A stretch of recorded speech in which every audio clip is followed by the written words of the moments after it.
Bueno, acá estamos visitando la sala 4 del museo de Casa Histórica, donde hemos recreado los espacios de sociabilidad que había en esa época. Y básicamente había dos espacios que eran sumamente importantes, que eran las tertulias y las pulperías.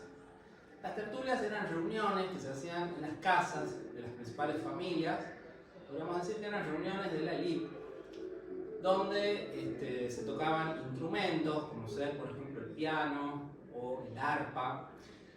Las mujeres solían recitar poemas, se bailaba el vals, el minuet, y también eran espacios de conversación donde las personas charlaban sobre diversos temas. Muchas veces las tertulias eran aprovechadas por los padres de familia para presentar a sus hijas y de esa manera ir concertando los futuros matrimonios.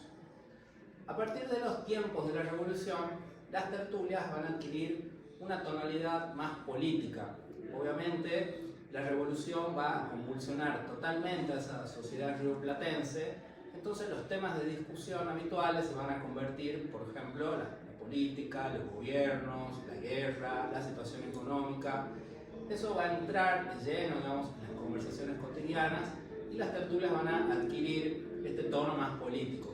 Por ejemplo, San Martín, cuando llega al Río de la Plata en 1812, va a aprovechar la tertulia que se hacía en la casa de los Escalada para comenzar a crear vínculos con esa sociabilidad porteña, y esto le va a permitir concretar su matrimonio con Remedios Escalada.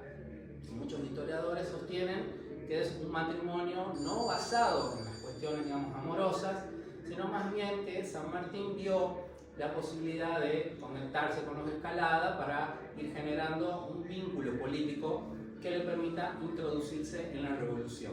De ahí podemos ver cómo las tertulias se van convirtiendo en estos centros de discusión política, y también hay que mencionar otra tertulia muy famosa de esos años, que era la que se hacía en la casa de Mariquita Sánchez de Thompson, donde, según la tradición, se comienza a cantar nuestro himno por primera vez en la historia. Eso fue algo muy importante para los revolucionarios, la idea de crear símbolos identitarios que diferencien a la revolución de los antiguos símbolos españoles.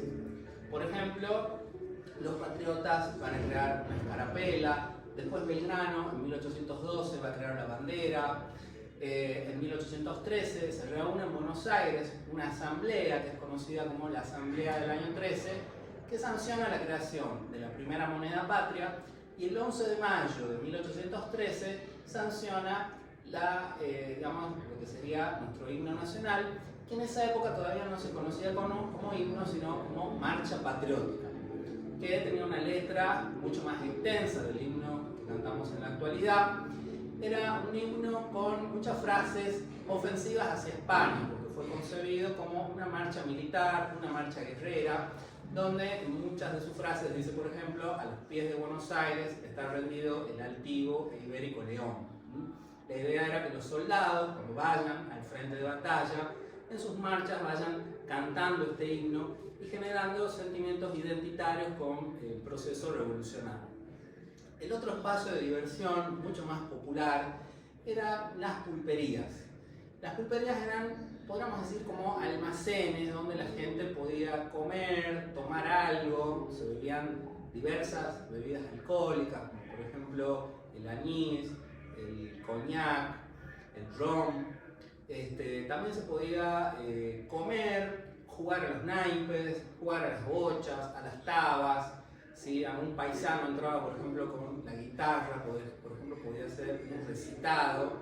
Era común en esa época, por ejemplo, recitar una payada y que un paisano le responda al primer payador. Había como enfrentamientos, digamos, de payadores. También se jugaban, por ejemplo, a los naipes. Los pulperos muchas veces manejaban dinero. Podríamos decir que fueron los primeros prestamistas. Era muy común, digamos, que los pulperos, si alguien tenía, digamos, un problema económico, era muy común acercarse al pulpero para que el pulpero te dé, por ejemplo, una pequeña ayuda o un adelanto que obviamente después había que pagar con los lógicos intereses. La revolución, muchas veces, al necesitar recursos económicos, sobre todo en las cuestiones cuestiones militares, para armar a los soldados, muchas veces se necesitaba mucho dinero. Entonces va a recurrir a los pulperos para que los pulperos le faciliten esos recursos económicos que muchas veces para la revolución fue muy difícil hallar. Entonces ahí podemos ver cómo la revolución va a ir transformando estos espacios de sociabilidad, las tertulias de ser lugares donde se conversaba y donde se bailaba, de repente comienzan a convertirse, podríamos decir, en centros de discusión política, y las pulperías también, estos espacios de diversión que se van a ir convirtiendo en actores, podríamos decir, económicos del proceso revolucionario.